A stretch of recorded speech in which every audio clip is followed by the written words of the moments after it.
tout le monde, bienvenue pour le bilan de la journée du 11 octobre 2023. On commence avec les indices. Comme on a vu hier, là, on est en train de bloquer un peu sur cette zone de résistance, sur cette ancienne zone de support qui est devenue résistance ici sur le SP500. Donc voilà, pareil sur le Nasdaq.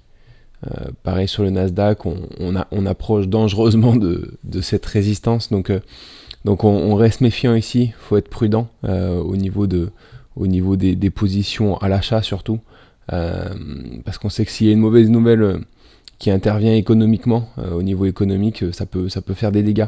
Donc voilà, on reste méfiant, on va essayer de se positionner sur des shorts plutôt, éviter pendant quelques temps les achats, et voilà, on attendra vraiment pour repartir à l'achat, soit de revenir sur les objectifs ici et ici du SP500, et pour le Nasdaq un peu plus bas ici, ou voire ici, ou alors si jamais on part à la hausse, on attendra de casser ces lignes de résistance, que ce soit sur le Nasdaq ou sur le SP500, voilà, pour prendre le moins de risques possible. Donc voilà. On va partir sur la perf du jour, LVMH. Ça fait longtemps qu'on n'en avait pas parlé.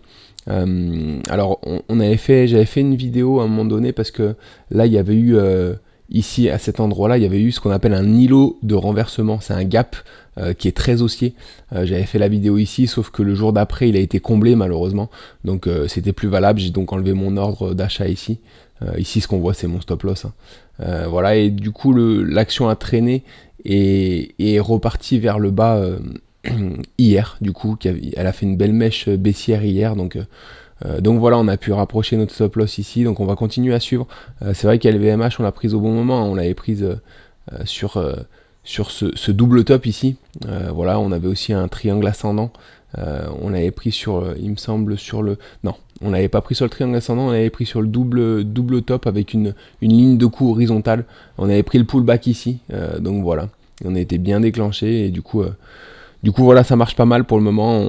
On pensait peut-être, nos objectifs étaient ici, hein, sur cette zone là de support, qui était une zone de résistance qui est devenue une zone de support. Malheureusement elle a été franchie, enfin malheureusement ou heureusement pour notre trade, elle a été franchie, donc il va y avoir d'autres zones de support qui arrivent rapidement ici, voire ici ensuite, donc voilà, on va continuer à suivre tranquillement cette action pour le moment qui nous donne de bons résultats. Pour le flop du jour, IBM, c'est aussi un short. IBM, je voulais en parler parce que en hebdo, alors on le voit pas forcément, on a l'impression que c'est un canal, mais c'est un biseau, c'est une sorte de biseau, canal biseau, voilà. Donc on est arrivé sur une zone de résistance ici en haut. On a été déclenché ici. Voilà, sur un retournement ici en daily. C'est un trade assez long, hein. Donc l'objectif elle est vers cette zone ici. On a du mal à partir vers le bas. Par contre, ce qui est assez positif pour notre trade en tout cas, c'est que ici on voit apparaître une épaule tête et future épaule. Donc si on arrive dans ces zones là, voilà, pourquoi pas faire un deuxième trade à la baisse, un deuxième short, si jamais il y a un retournement, parce qu'elle va être très intéressante, hein. Il y aura pas mal de beaux gains en perspective du coup si on a un beau retournement en 1 heure ici.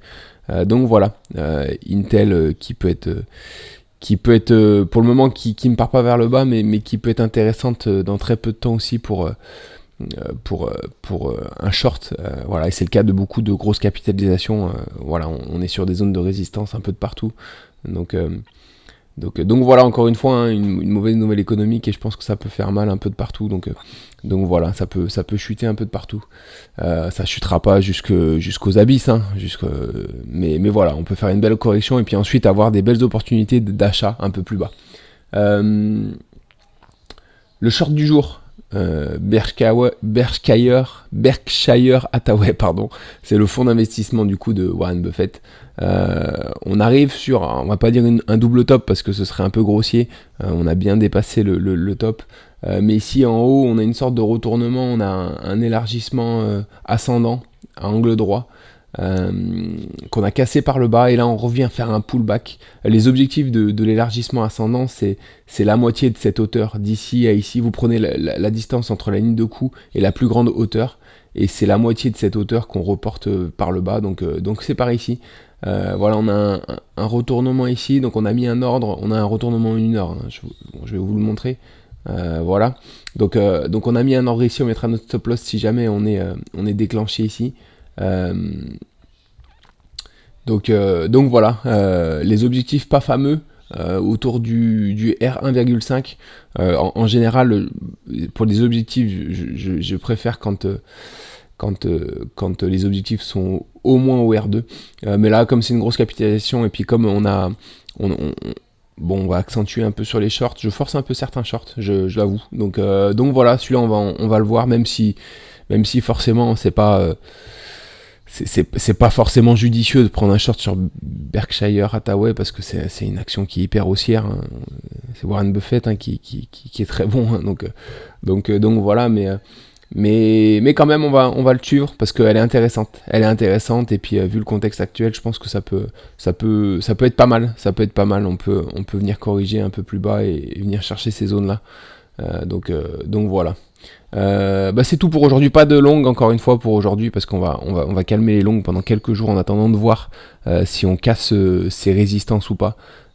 Et puis voilà. Et du coup, nous on se retrouve demain matin pour le bilan de la journée d'aujourd'hui. Très bonne journée à tous, à très vite.